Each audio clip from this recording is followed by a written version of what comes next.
For more than 20 years, the world has heard about R. Kelly abusing and using underage young girls, and the response has been to ignore and to keep silence. And for all those years, the victims were muted. Finally, the world has become outraged at R. Kelly, and rightfully so, and he's finally getting his day in court to face charges for these crimes against these young girls. Most of the world ignored R. Kelly's crimes because of his immense talent, his great music, his inspiration, his stardom, and his platform. He was too powerful and he was too wealthy. Despite all of the testimonies and the signs, we as a society kept rolling out the red carpets, and we made his platform even bigger. And by doing that, we smacked the victims in their face with their own pain. As his platform grew, the number of victims grew, and the deafening silence grew until now. It's a shame that it took us more than 2 decades to finally listen. It's a shame that it took us this long to show our empathy. I hope that we can show more empathy in the future. On the other side of the world, red carpets have been rolled out and are still being rolled out all over the world for another powerful man with close to 30 years of crimes against humanity. The most vulnerable of his victims are young girls and women of all ages.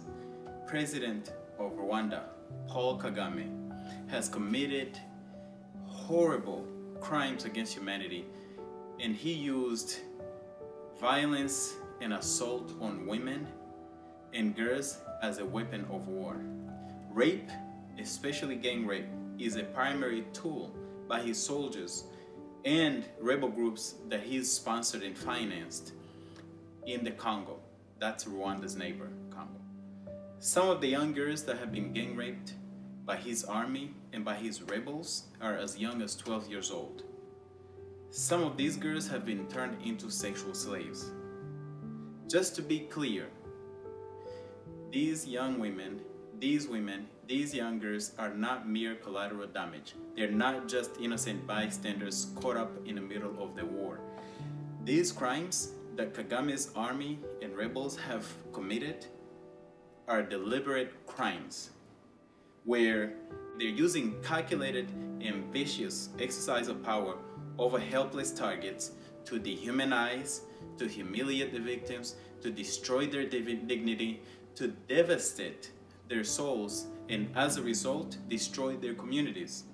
Many of these crimes by Paul Kagame have been documented in the UN mapping report for the Congo that was released on October 1st, 2010.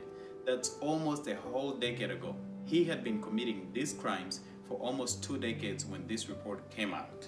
Many who would like the world and us, the rest of us, to minimize and ignore these horrible and unspeakable crimes justify them by pointing to Kagame's achievements, such as having a plastic bag-free country, or 64% women in parliament that have no power, who do not even dare to speak for these young girls who are victims of their leader, Kagame.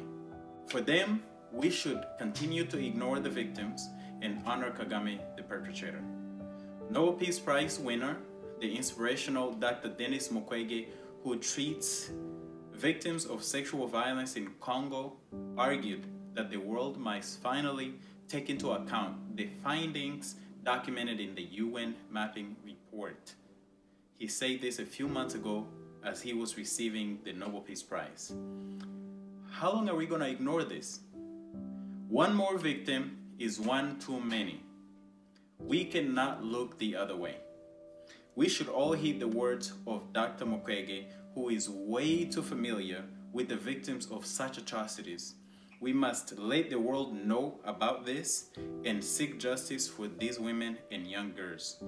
Paul Kagame must be held accountable for his crimes. He should see his day in court just like R. Kelly is seeing his day in court today.